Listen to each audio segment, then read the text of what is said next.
আজ পর্যন্ত কোনোদিন মুসলমানদের উৎসব শবে বরাত একটা হিন্দু মসজিদে দেখার জন্য আসলো না। মুসলমানদের উৎসব শবে কদর একটা হিন্দু কোনোদিন চাওয়ার জন্য আসলো না।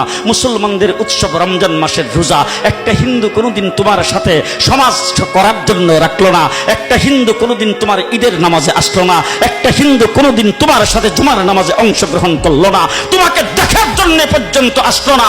তার কারণ হলো হিন্দুরা মনে করে এটা মুসলমানের উৎসব, আর তুমি মুসলমান হইয়া হিন্দুর দুর্গা পূজায় কিভাবে গেলা?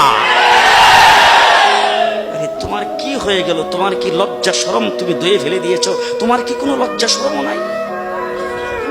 লজ্জা শরম নাই। আবার কি সুন্দর বলতেছ, ধর্ম যার যার উৎসব সবাই। হাই হাই হাই, ও মুসলমান যুবকেরা ভালো করে শোনো, ধর্ম যার যার উৎসব সবার, তাইলে বিয়া যার যার বউ তো সবার।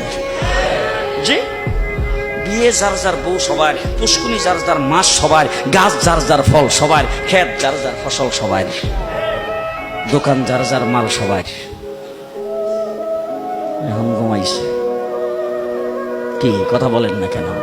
তাহলে আমার দোকানের মাল যদি আমার হয়, আমার ক্ষেতের ফসল যদি আমার হয়, আমার গাছের ফল যদি আমার হয়, আমার গাছের নারিকেল যদি আমার হয়, আমি বিয়ে করলে বউ যদি আমার হয়, মুসলমান আমার পুষ্কুনির মাছ যদি আমার হয়, তাইলে ধর্ম যার উৎসব তার।